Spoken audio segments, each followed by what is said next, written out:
केकई द्वारा वरों की प्राप्ति।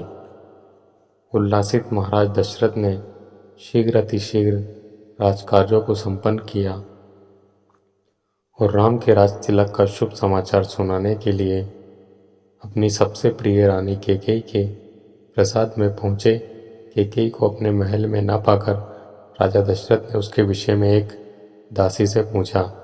दासी से ज्ञात हुआ कि वो रुष्ट होकर महारानी केकई कोप भवन में गई है। महाराज चिंतित हो गए। उन्होंने कोप भवन में जाकर देखा कि उनकी प्राण प्रिय मलिन वस्त्र धारण किए, केश बिखराए भूमि पर अस्त व्यस्त पड़ी है। उनकी इस अवस्था को देखकर आश्चर्यचकित राजा दशरथ ने कहा, प्राणेश्वरी, मुझ में ऐसा क्या निष्ठ हुआ है कि क्रुद्ध होकर तुम कोप भवन में आ गई हो? यदि तुम किसी बात से दुखी हो तो मुझे बताओ, मैं तुम्हारे कष्ट का निवारण अवश्य करूँगा। महाराज के इस प्रकार मनुहार करने पर केकई बोली, प्राणनाथ, मेरी एक अभिलाषा है, किंतु यदि आप उसे पूरी करने की शपथ पूर्वक प्रतिज्ञा करेंगे तभी मैं आपको अपनी अभिलाषा के विषय में बताऊंगी। महाराज दशरथ ने मुस्कुराते हुए कहा, केवल इतनी सी बात के लिए तुम कोप भवन में चली आई हो? मुझे बताओ तुम्हारी क्या इच्छा है, मैं तत्काल उसे पूरा करता हूँ। इस पर केकई बोली, महाराज, पहले आप सौगंध लीजिए कि आप मेरी अभिलाषा अवश्य पूरी करेंगे। इस पर महाराजा दशरथ ने कहा, हे प्राण प्रिय, इस संसार में मुझे राम से अधिक प्रिय और कोई नहीं है।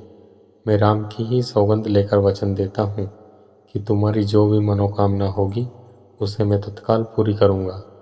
महाराज सौगंध लेने से आश्वस्त हो जाने पर केकई बोली, आपको स्मरण होगा कि देवासुर संग्राम के समय आपके मूर्छित हो जाने पर मैंने आपकी रक्षा की थी और प्रसन्न होकर आपने मुझे 2 वर देने की प्रतिज्ञा की थी। उन दोनों वरों को मैं आज मांगना चाहती हूँ। पहला वर मुझे यह दीजिए कि आप राम के स्थान पर मेरे पुत्र भरत का राज तिलक करें, और दूसरा वर मैं यह मांगती हूँ कि राम को 14 वर्ष के लिए वनवास जाने की आज्ञा दें। मेरी इच्छा है कि आज ही राम वल्कल पहनकर वनवासियों की भांति वन के लिए प्रस्थान करें। अब आप अपनी प्रतिज्ञा पूरी करें, क्योंकि आप सूर्यवंशी हैं और सूर्यवंश में अपनी प्रतिज्ञा का पालन प्राणों की बलि देकर भी किया जाता है।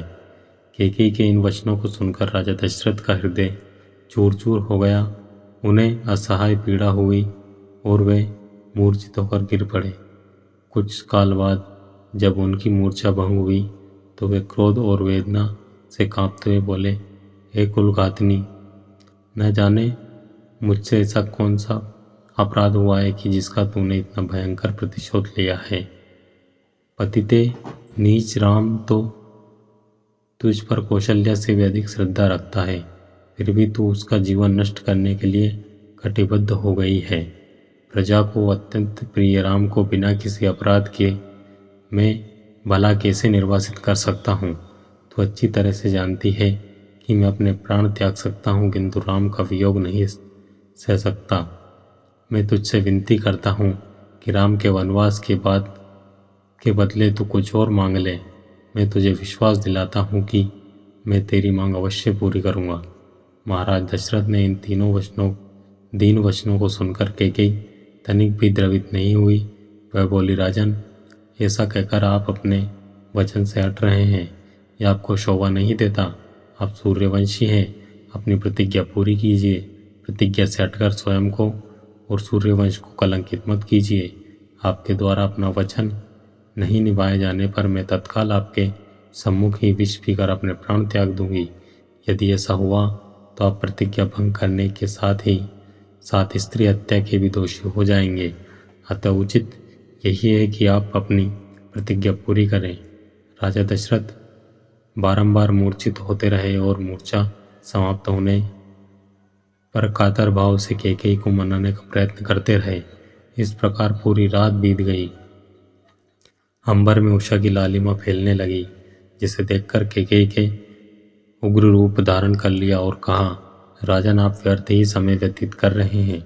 उचित यही है कि आप तत्काल राम को वन जाने की आज्ञा दीजिए और भारत के राज तिलक की घोषणा करवाइए। सूर्योदय हो जाने पर गुरु वशिष्ठ मंत्रियों के साथ राजप्रसाद के द्वार पर पहुंचे और महामंत्री सुमंत को महाराज के पास जाकर अपने आगमन की सूचना देने के लिए कहा। कैकेयी एवं दशरथ के संवाद से अनजान सुमंत ने महाराज के पास जाकर कहा, हे राजाधिराज, रात्रि समापन हो गया है और गुरु वशिष्ठ का आगमन भी हो चुका है। अतएव आप शैया त्याग कर गुरु वशिष्ठ के पास चलिए। सुमंत के इन वचनों को सुनकर महाराज दशरथ को पुनः ऐसा ही वेदना का अनुभव हुआ तो वे फिर से मूर्छित हो गए। उनके इस प्रकार मूर्छित होने पर कुटिल कैकेयी बोली, हे महामंत्री, अपने प्रिय पुत्र के राज्याभिषेक के उल्लास के कारण महाराज रात भर सो नहीं सके। उन्हें अभी अभी ही तंद्रा आई है। महाराज निद्रा से जागते ही राम को कुछ आवश्यक निर्देश देना चाहते हैं। तुम शीघ्र जाकर राम को यहीं